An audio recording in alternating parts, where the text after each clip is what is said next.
Sejam muito bem-vindos, bem-vindas ao nosso Cine Debate com o filme Nuremberg. Agradeço pela confiança de vir ao Cine Vila Rica e gostaria de convidar duas pessoas especiais para comentar o filme Nuremberg, meus amigos. O primeiro que eu gostaria de convidar vai ser que é crítico da arte e do cinema, Carlos Eduardo Jorge. Por favor.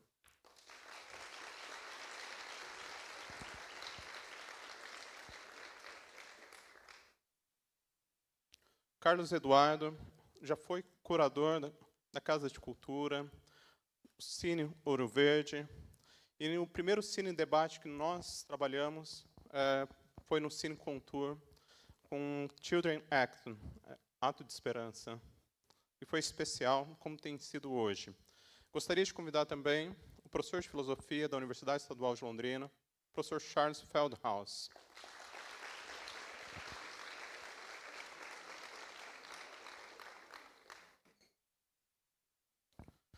Primeiramente, a gente vai fazer uma dinâmica com os nossos convidados, em que eles vão falar sobre as suas considerações, e após as duas considerações, abrimos para o comentário de vocês. Tá?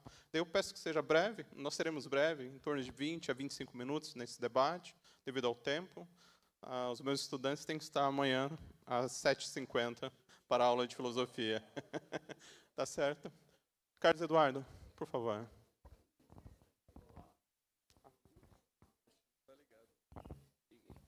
Liguei. Pronto. Olá, boa noite. Uma ótima plateia. Há muito tempo que eu não vejo um debate em cinema após uma sessão. É muito bom ver vocês todos aqui, interessados, claro, senão teriam ido embora. Mas o filme não deixaria que vocês fossem, né? Bem, eu não considero um grande filme, mas vou cair no clichê. É um filme muito essencial, muito necessário. Sempre que se toca nesse vespeiro que é o Holocausto, né? Qualquer coisa que se diga com seriedade, esse filme fala com seriedade, eu acho muito interessante administrar essas noções que surjam. Há um outro filme que eu gosto muito, que se chama Julgamento em Nuremberg, de 1961, está fazendo 65 anos. É um filme que eu gosto, reputo superior a este que vocês viram aí. Eu já vi esse filme 2 vezes nesse tempo de projeção aqui em Londrina, 2 semanas, né? São produções muito distantes uma da outra. A de 61 é eminentemente hollywoodiana, com um baita elenco de grandes atores. O filme é dirigido por um grande diretor, uma reunião de técnicos da melhor qualidade, muito dinheiro se gastou ali, e o filme rendeu seus frutos. Não é exatamente essa história, é um julgamento também que houve lá, esse julgamento de alguns nazistas famosos, né? Esse filme, vocês já devem saber, é baseado num livro que eu até gostaria de conhecer, que se chama O Nazista e o Psiquiatra. E o diretor e roteirista, ele tem... Para mim, ele tem um outro filme que não dirigiu, mas escreveu, que eu gosto muito, mais do que esse. Não tem nada a ver. O filme chama-se Zodiac, que é um filme sobre um serial killer famoso, né, nos Estados Unidos, e o trabalho que deu para se procurar esse cidadão, e, enfim. É um filme muito bom, se vocês tiverem a oportunidade de ver, Zodíaco. Não sei se tem um outro título em português, mas é Zodiac em inglês, um outro elenco maravilhoso. Mas o roteirista é o mesmo. Então, há pontos de contato entre aquele roteiro do serial killer com este nosso, vamos chamá-lo assim, este nosso serial killer, Hermann Göring, que não foi um assassino de meia dúzia, como outro, com facadas, etc. e tal, mas de milhões, como vocês viram, né? Eu acho que há um problema nesse filme. Quantos personagens, quantos protagonistas são, de fato? Goering e o psiquiatra, o major. Mas o filme abre uma possibilidade de ter um terceiro elemento primordial em cena, que é o Jackson. E o discurso dele acaba sendo, o parecer dele, o interrogatório dele acaba sendo o mais importante nessa história. Claro que coadjuvado pelo inglês, que salvou a pátria ali no final, né? Mas, então, são detalhes técnicos da minha visão como crítico, enfim. Eu gosto desse filme, não morro de amores, acho que tem uma opção de problemas.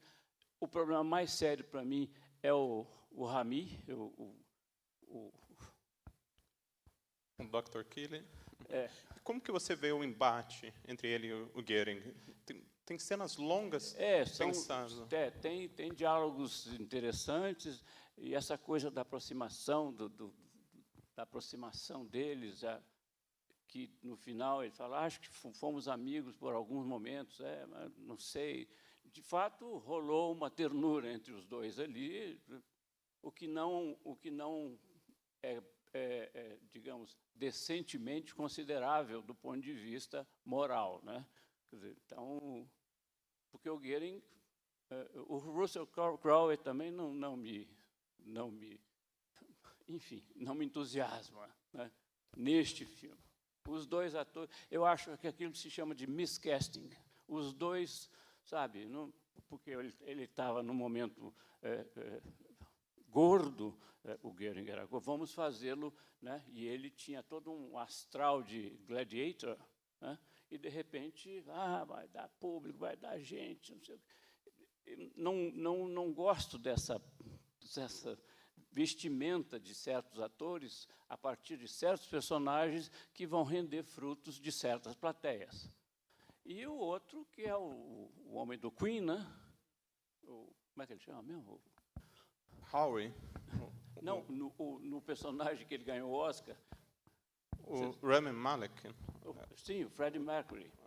Então, é o Oscar mais maldado na minha existência. Quando ele subiu para agradecer, eu falei, não é possível. Era bem coisa de Oscar mesmo, sabe? O cara muito ruim, ele é mau ator, enfim. Ele prejudica o filme, eu acho que há momentos dele, ele não tem empatia, sabe? Ele não rende, enfim, o que deveria render. Mas tem a sua plateia, né? Então, é isso que eu queria, resumidamente, falar. Né? Carlos, pensando nisso, né, qual você acha que é a mensagem do filme para hoje? Porque ele fecha o filme com a mensagem para os Estados Unidos. Sim. Eu acho que está sintetizado naquilo que o Jackson fala, que não precisa ter uniforme para ser nazista hoje, para ser neonazista. Não precisa de uniforme, não precisa estar bonitinho, com o caderninho. Qualquer pessoa na rua, de repente, é um neonazista, é um neofascista. Então, eu acho esse recado é muito interessante. Aquela história de você, estou dormindo com o inimigo, sabe? O cara que está sentado perto de mim, não sei se no cinema ou não, mas pode ser alguém nefasto, né? Alguém enfim. E as provocações que o Goering faz? Ou seja, a ideia é que somos amigos, aliás, somos aliados, mas não somos amigos. Isso é fantástico, né? Isso na história pessoal dele, ou seja, mostrar o caso do tio, ou seja, que abusava da mãe, de Goering, mas, ao mesmo tempo, quando a gente observa o Dr. Keeley, ou seja, o quanto também, ou seja, me mostro como amigo, como aliado, mas, de fato, não sou seu amigo. Né? Seja, isso é grave, realmente é complicado e faz parte, né, do nosso dia a dia de humanos nessa humanidade desumanizada. Né? Então, eu acho que nós temos que estar muito de olhos abertos e, enfim. A coisa está aí. Por falar em a coisa está aí, hoje o Trump deve ter mentido pela 100ª vez, mais uma vez, uma coisa abjeta, sabe? Realmente nós estamos chegando num ponto em que eu, particularmente, eu tenho náusea quando eu ouço, quando eu vejo e quando eu sinto o teor do discurso. É uma coisa muito, muito grave. Então, nós temos aí eu acho que pode ser incorporado a esse... O Carlos, para alguém que assistiu o julgamento de Nuremberg, o Alec Baldwin, que foi o promotor, você acha, se a gente compara com o ator escolhido para o seu promotor Jackson, o Baldwin ele tem maior glamour e esse é enfraquecido? Parece frágil. Você está falando de uma outra versão. Outra versão. Uma outra versão que foi mais televisiva. Isso. Eu não sei, a família Baldwin é interessante. Né? São vários irmãos. Alguns são bons em alguns momentos, outros não são, né? São canastrões em outros momentos. Mas o ator que faz o advogado no original é o Maximilian Schell, um ator alemão, que levou o Oscar na época, foi até muito comentado com um ator alemão, ganhar um Oscar num filme dessa natureza, né? Mas era muito superior, muito superior. Muito bem. Vou convidar o professor Charles, professor de Filosofia, Departamento de Filosofia da Universidade Estadual de Londrina. Bom, boa noite a todos. Bom, é a segunda vez que eu acho que eu falo aqui no Vila Rica. A outra vez eu estava junto com colegas aqui também da UEL, comentando 2001, a Odisseia no Espaço, faz mais ou menos uns 6 meses, um pouco mais. Agradeço o convite aí do Alberto. Eu também organizo lá na UEL algo semelhante. Então, eu sou coordenador do ciclo de Cinema e Filosofia da UEL. Talvez alguns alunos aí participem porque tem essas histórias da X, né, que os alunos têm que fazer. Então, tem vários alunos da universidade que participam do meu projeto.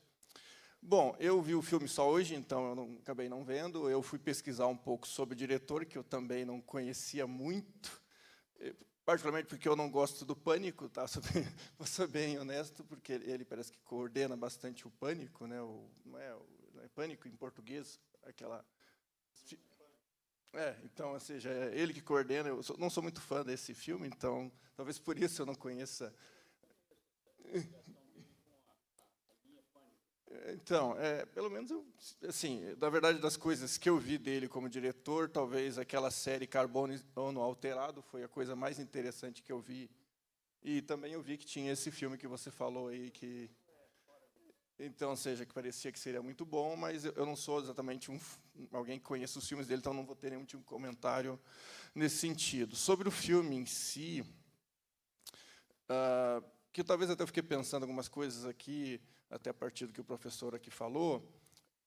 Assim, eu vi críticas, por exemplo, sobre o filme que ele olha muito da perspectiva americana, e isso incomoda um pouco, particularmente porque você tem a Rússia, você tem a Inglaterra. Na verdade, a Inglaterra até aparece um pouquinho no filme, lá com aquela intervenção, naquele momento. Na verdade, é o inglês que salva, vamos ser honestos, porque o promotor americano foi sofrível naquela fala dele.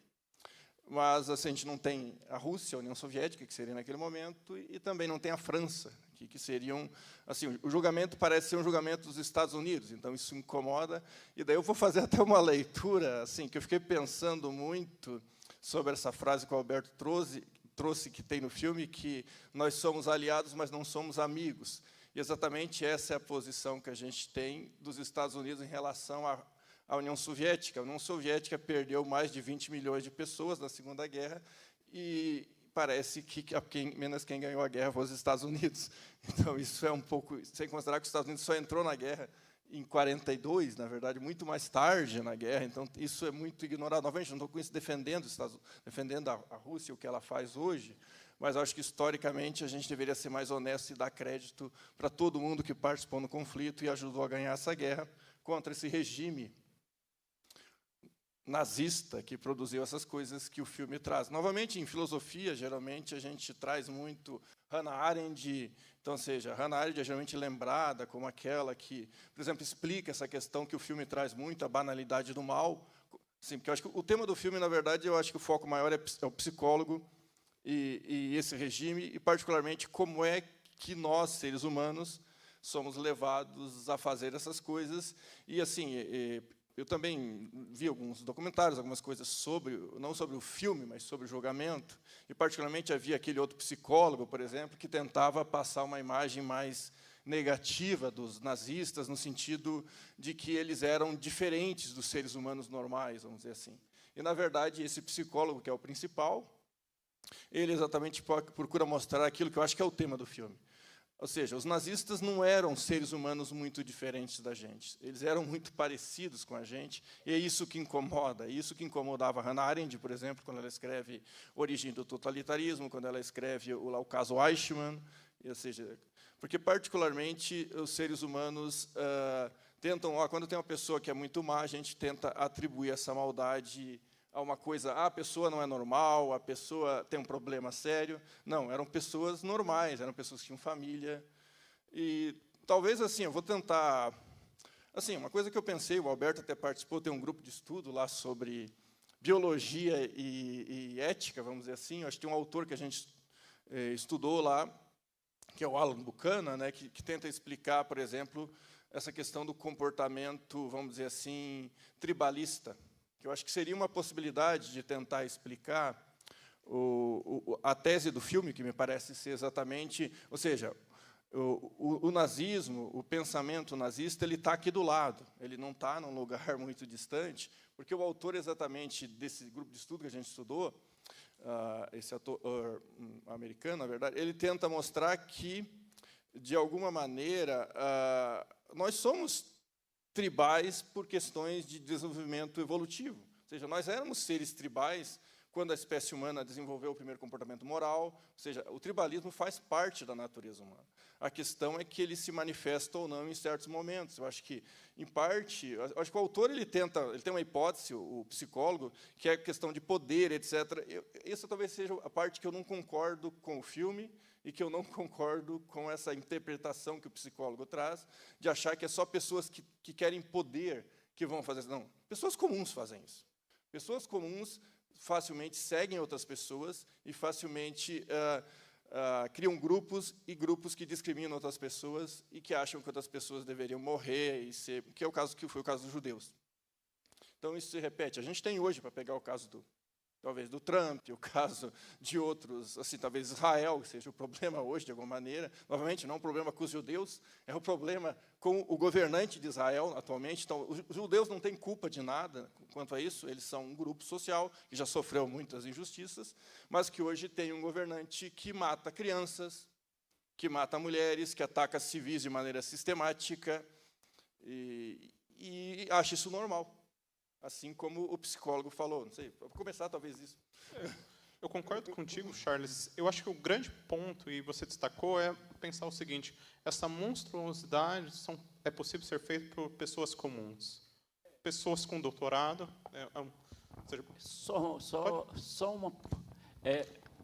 O monstro em nós. Isso. A vaidade. Os dois estão liberar ou vaidade. não liberar, aí é outra conversa. Sim. Está em nós. É o meio, sabe, é a motivação, mas está em nós. A questão da Hannah Arendt é isso, o mal, sabe, o mal que é indefinível, mas é definido, está aí. Então, é preciso ter... É visível, né? Então... As atrocidades. Eu acho que um grande ponto que a gente está concordando aqui é pensar sobre a questão da vaidade. A vaidade acadêmica, a vaidade profissional, os dois disputam a vaidade. Um de nunca se submeter. Ele é o último a sentar. E o primeiro, ou seja, e o último a levantar também, né, que é o caso do Hermann Goering. O outro que tinha um sonho de escrever um best-seller. E os dois têm um fim trágico e semelhante. Ou seja, utilizam do cianeto para cometer o fim, a existência, a sua morte. Eu acho que aqui você trouxe uma questão que eu lembrei também, Alberto, que também tem a ver um pouco com esse grupo, mas tem a ver com outros autores da filosofia que a gente pode pensar, que é essa questão da obediência, né? Assim, eu acho que essa questão, no final, ele traz a questão do ódio, por exemplo, a questão do discurso do ódio, a questão Assim, a questão por exemplo, esse autor que a gente estudava, ele fala a questão que o tribalismo ele surge exatamente porque a gente tem que provar que faz parte do grupo. E quando você tem que provar que você faz parte de um grupo, você obedece regras cegamente, porque obedecer cegamente faz parte de provar que você é do grupo e não é do outro. Porque a gente costuma dividir o mundo, é nós e eles, é nós contra eles. Então, o problema é quando a gente começa a classificar pessoas. Então, porque, na verdade, as pessoas são diferentes enquanto pessoas. O homem é diferente da mulher enquanto indivíduo, em geral. Claro que existem diferenças biológicas, etc. Mas, no fundo, às vezes, um homem e uma mulher têm traços semelhantes, e assim por diante, ou a pessoa de um grupo social tem traços semelhantes com outro. Então, ninguém é diferente porque é desse grupo ou daquele grupo. O problema é quando a gente começa a querer classificar a realidade, muito preto e branco, muito claro e distinto, quando, na verdade, as pessoas são diferentes enquanto pessoas. E também, quando a gente, para fazer isso, a gente começa a ignorar fatos. Eu acho que talvez até mesmo quando o Göring lá tenta negar o que ele fez, ele está negando fatos. Assim, por exemplo, acho que talvez o ponto forte no discurso do promotor ali foi exatamente dizer, olha, na verdade, do inglês, né? Não foi nem do americano, mas ele diz, olha, morreram 6 milhões de judeus. Você não sabia disso? Quando ele joga esses fatos na cara assim, é uma coisa assim, vamos olhar para os fatos, vamos parar de ficar discutindo ideologia alemã, de ficar pensando que os alemães contra os outros. Claro que também um outro ponto assim que o filme trouxe... O que faz lembrar, por exemplo, a fidelidade ao Hitler dele. Ali é um ponto-chave. Eu vou interromper um pouquinho para ouvir a nossa plateia. Alguém gostaria de fazer um comentário, que fosse breve? Viesse aqui. Não, eu levo o microfone. Vem aqui, Luiz. Vem, Luiz. Professor Luiz Cicotti, professor de psicologia. Eu vou começar com uma piada. Vai lá. Bom, boa noite a todas, boa noite a todos. Eu sou o Luiz, sou professor de psicologia, e a primeira coisa que o filme mostra é que psicólogo, psiquiatra não presta para nada, né? Não vale nada. Brincadeiras à parte, né? Eu acho que tem uma coisa legal aí também em relação a isso, né? Da questão do cuidado com a pessoa, né? Para falar assim melhor, ou para trocar em linhas mais simples, né? Do atender um nazista, né? Que é uma questão ética, muitas vezes, individual, né? Vocês, futuros advogados, né? Vocês atenderiam, trabalhariam, né, com um nazista abertamente, um racista abertamente, alguém que cometeu algum crime, né, um estuprador abertamente? São questões que a gente também enfrenta, né? O pessoal que trabalha na clínica enfrenta na prática clínica cotidiana, né? Um declarado, né, estuprador chega pedindo ajuda, e aí? Vai atender ou não vai? Né? Um declarado racista, neofascista, nazista, antissemita, né? Você vai atender ou não vai? Então, acho que tem alguns dilemas éticos, individuais, pessoais, que são interessantes. E eu queria comentar uma coisa, né, que foi falada aí, e aí é para devolver a pergunta assim, também, né, para fazer um bate-bola, que foi dito em algum momento, né, que no cotidiano as pessoas comuns elas também fazem coisas, né, que são antiéticas para seguir um comportamento, para se participar de uma tribo e tudo mais, né? Me pareceu em algum momento que foi colocado em pé de igualdade, por exemplo, né, o Göring e um soldado comum que fuzila ou que atira num judeu na nuca, né? E aí eu queria saber de vocês, né, se realmente isso é a mesma coisa, entende? Não, me parece que não é a mesma coisa, né? Me parece que são dimensões extremamente diferentes. E aí eu queria ouvir um pouquinho de vocês a respeito disso, né? Obrigado.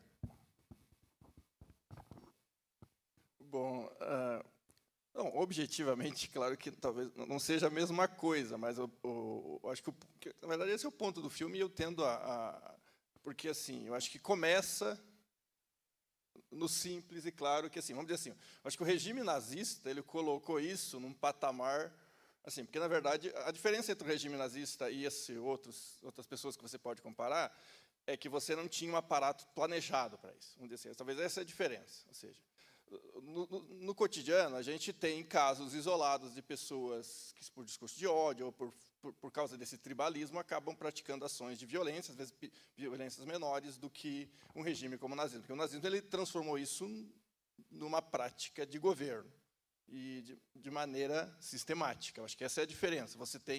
Só que a diferença é que eu vejo muito mais como de grau do que exatamente assim, tão qualitativamente. Porque a gente tem que ter um cuidado de fazer essa diferença tão qualitativa, porque daí, porque senão, eu acho que também essa é parte do tema do filme, e o tema, eu acho que o filme quer explorar. Porque se esses criminosos que foram condenados nesse filme fossem assim monstros, assim, ainda mais você que é da psicologia, se eles pudessem ser classificados como monstros, eles não seriam imputáveis. E se não seriam imputáveis, eles não seriam, talvez, até seria difícil de tratar eles como maus. Por exemplo, na minha dissertação de mestrado em filosofia, eu trabalhei, só que em Kant, um tema que tem relação com isso, que é, por exemplo, Kant, em alguns lugares, ele vai falar que somente a pessoa que age moralmente bem, ela é livre. Daí, se só a pessoa que age moralmente bem é livre, quer dizer que a pessoa que age moralmente mal, ela não é não livre. Ela é não livre. Se ela é não livre, ela não tem culpa. Porque a culpa implica que você escolha. Então, assim, por isso que eu disse, você tem que ter um cuidado. Assim, por isso que eu evito querer dizer, não são monstros. Não, não são monstros. São pessoas como nós, que estavam ocupando funções na sociedade e que, nessas funções, fizeram coisas extremamente ruins. Não sei se eu respondi você também.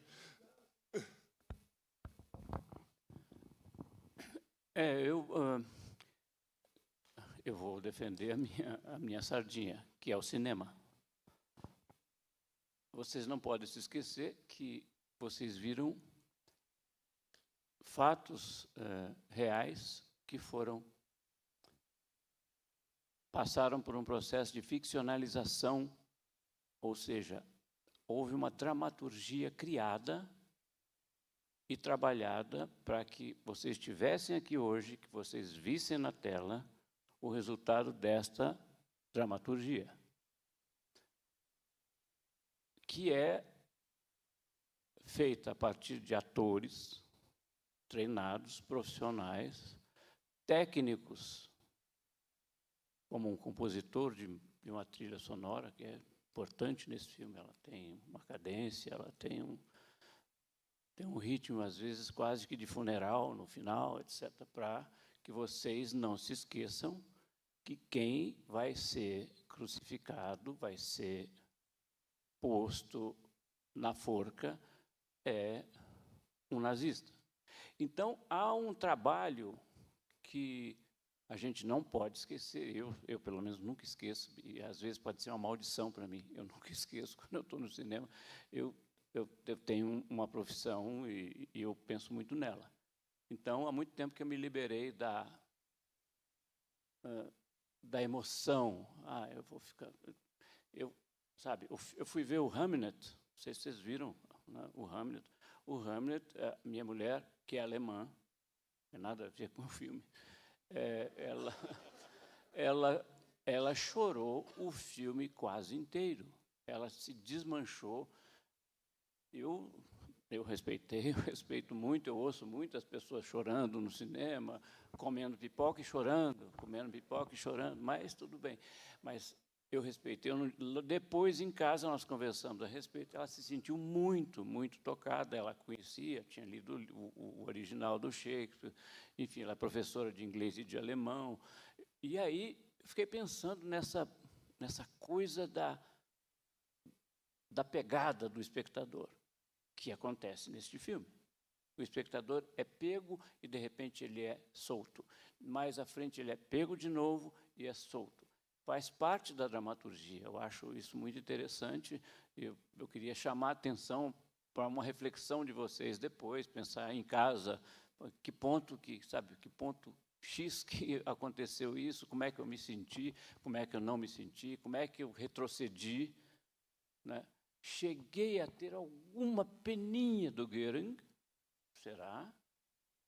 Em que momento? Aquele assassino safado que vai para a forca, que deu sumiço na família do soldado, né?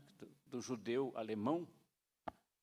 Aí ele está desmanchado, é um trapo solto no meio da cela. Isso tudo me causa pontos de inflexão, sabe, para ver como é que se trabalha essa questão da dramaturgia. Eu gosto muito disso. Agora, fica para vocês, joguei o abacaxi. Muito bem. Temos um tempo para mais uma pergunta. Vem aqui, Henrique.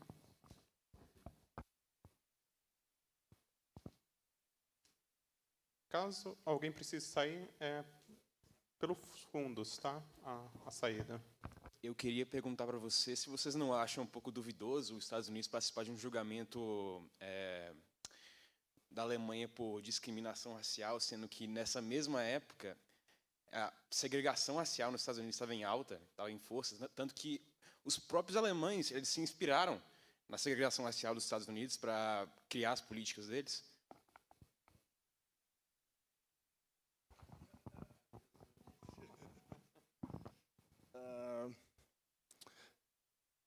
Bom, acho que a questão da... Assim, eu acho que a fala do professor aqui no final também me lembrou, talvez, o que a pergunta dele trouxe, porque, assim, acho que em vários momentos do filme o Goering levanta a questão de uma certa parcialidade do julgamento. E assim, acho só que seria um tema muito longo para me entrar nisso, assim, mas acho que tentando focar no que você... Assim, eu acho que... Eu não diria que a questão...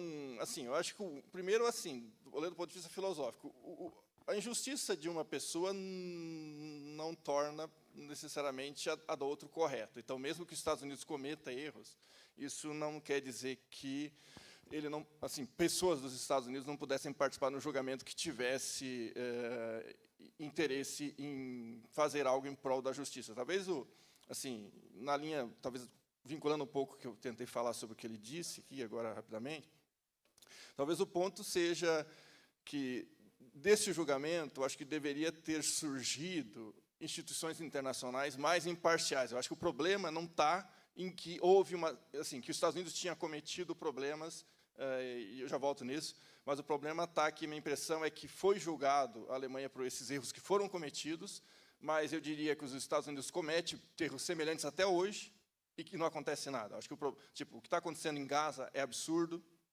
Assim, eu acho que o mundo não poderia ficar quieto diante disso. Me desculpe, deveríamos ter um julgamento para o chefe de Israel. Hoje, pelo que ele fez, o que ele está fazendo é absurdo. Então, o problema está nisso, em que outras pessoas fazem a mesma coisa e nada acontece. Eu acho que o problema não está no julgamento. O problema está que o julgamento foi feito num certo momento e, depois disso, outras pessoas não foram julgadas por crimes semelhantes. Eu acho que o problema está nesse sentido. Daí, claro, assim... Agora, se a gente fosse pensar sobre a questão, vamos pensar uma outra questão, acho que tem talvez relação com o que você falou, mas que tem a ver com... Vamos pensar a questão da Alemanha e, por exemplo, a eugenia. Muitas vezes a gente lembra da eugenia, porque acho que tem relação com o que você está falando, porque a discriminação alemã tinha a ver com um certo projeto eugênico. E a eugenia, muitas vezes, é lembrada como uma coisa alemã, mas a eugenia, se vocês pesquisarem, talvez o Luiz pesquise isso, porque o professor dele, o Nali, lá na UEL, também pesquisa isso, tem uma dissertação sobre isso. A eugenia, pessoal, existia no Brasil. A eugenia existia nos Estados Unidos. A eugenia foi formulada a primeira vez pelo Francis Galton, que era o primo do Darwin. Então, o próprio termo foi cunhado e foi espalhado pelo mundo a partir... assim, do centro liberal do mundo. Não foi uma coisa que surgiu no autoritarismo alemão. Não, ela já existia. No Brasil tinha um projeto de ser implementada. Aconteceu, quando surgiu a público as coisas que a Alemanha fez, todo mundo escondeu a sua parte. Todo mundo o projeto foi arquivado e fizeram de conta que nada acontecia. Eu acho que, talvez respondendo a sua pergunta, o problema não está em se julgar os crimes e, às vezes, estar contaminado em julgar. O problema é que, depois que se julga alguém, daí se ignora e não se julga os outros. Eu acho que o que falta hoje é um julgamento imparcial, que a ONU seja efetiva, em que a gente tenha julgamentos contra os Estados Unidos. Eu acho que esse seja, particularmente, que é um dos países que mais tem violado direitos humanos e nada acontece.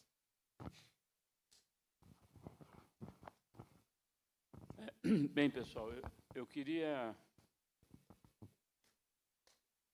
fazer um convite a vocês, não tenho autoridade, agora sou aposentado da universidade, da UEL, né, depois de 47 anos trabalhando pela UEL, os cinemas, enfim, fui curador dos cinemas diversos da universidade, fiz programação e, com muito orgulho, coloquei muita coisa boa na tela, às vezes umas coisas duvidosas, mas a grande maioria foi de coisas boas. Então, dia 14 agora, dia 14, terça-feira, né? Terça-feira, 19h30. Isso. Que dia que o troço? Ele vai fazer uma publicidade aqui, É. eu vou ver se eu encontro mais rápido. Então, o filme chama-se Notas sobre um Desterro. É promovido pelo Cine de Saúde do Paraná. É apontado como o primeiro longa brasileiro. É um documentário. A abordar de forma direta a realidade vivida pelo povo palestino em meio ao conflito em Gaza. As sessões, todas gratuitas lá no Ouro Verde, serão abertas ao público nos dias 13 e 15 de abril, às 16 e 19h30. E no dia 14, sessão às 16, apenas para o debate no dia 14, 19h30. O diretor do filme vem a Londrina, vai estar lá no Ouro Verde. O diretor chama-se... Não, o presidente da Federação Árabe Palestina no Brasil, o Walid Rabah, vai estar, uma das principais vozes da causa palestina no país. E o diretor do filme chama-se paranaense, Gustavo Castro. Enfim, fica feito o convite para vocês, se quiserem conhecer um pouco mais desta tristíssima realidade que é a história de Gaza e a questão da Palestina, enfim. Okay? Muito bem, gente. Chegamos ao final do nosso Cine Debate. Eu gostaria de uma salva de palmas aos nossos convidados.